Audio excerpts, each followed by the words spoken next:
everybody. All right, it is so good to be back in the tractor actually doing some hay. We are doing our second cutting, a little late, probably almost 2 weeks later than what we were hoping for. We had, it's July 17, 2023. We had rain and more rain and a lot more rain. So you get it. We've had so much rain that this hay, we were hoping to start cutting it like July 5, and it got very, very heavy, very mature. It smelled beautiful. It had all purple flowers on it.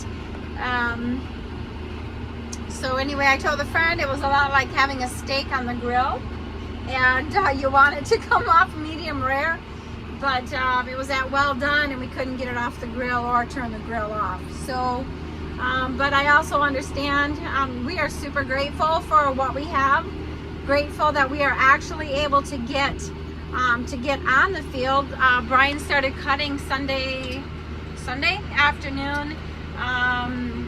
We've got 440 acres of second cutting hay that we have to get off, and we are going to bang into wheat harvest, which is always what we try desperately to not have happen.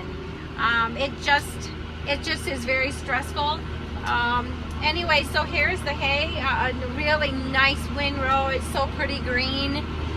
Like I said, the hay is going to be a little bit tough because it's older. It's lost some nutritional value for the cattle, but we will be happy to have it. There is a drought in many parts of the country, so you know, sometimes maybe not as good hay, poor quality hay might be better than no hay at all. So here you can see that's how he laid it out. The windrower laid it out. We're literally right on the home farm today, and I don't know if you can tell, but this is where it's been fluffed up. But basically the fluffer is like a big pick, you know, that somebody would maybe just fluff your hair up, like the ladies used to use picks to get some volume in their hair.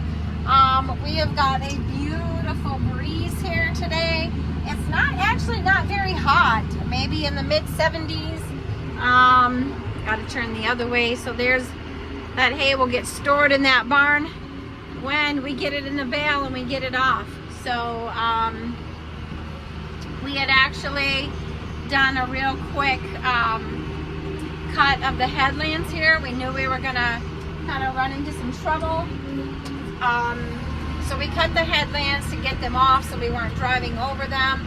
You can see how the hay is growing back quite nicely. That fresh green. Last winter we bought a hay dryer. It was delivered at the beginning of May, so that is changing a little some of the way that we think about hay and when we bale it and what the moisture in the bale can be. So just to get a better look, there's three rakes on here, just fluffing up the hay. It is very important that I keep an eye on in front of me. I do not want to ride on the hay. We don't want to squish it down. You know, we don't want to press it down. We want everything fluffed up to be getting air under it. You definitely want to avoid driving on it, knocking off the leaves. So we're always talking about leaf retention. We are about 6 to 7 miles away from Lake Huron. So we actually do see quite a few seagulls out here. I've seen a couple of them already grabbing a couple field mice. So I am strategically placing my tire on the right side of this. This just keeps everything straight. The tires all fit in between the road, just perfect. So that's what we're doing today is fluffing hay. Brian is cutting another field, so I have a feeling we're going to be doing this pretty much around the clock. This is kind of what we live for. We love farming. We feel very blessed to be able to farm. We are grateful for the growth of the crops. I'm not going to say we weren't complaining about the rain. We just got way too much rain, but we are grateful for it. Even more so, like I said, for this breeze today. So I'd like to see a little bit more sun to dry this. Could use a few more heat units. We've been a little bit, well, right today it's only maybe low to mid 70s, so heat makes things grow, and the breeze dries things out. So, and it's coming from the west, which is nice. The wind off Lake Huron off the east is always a little colder. Usually brings in some more humidity with it.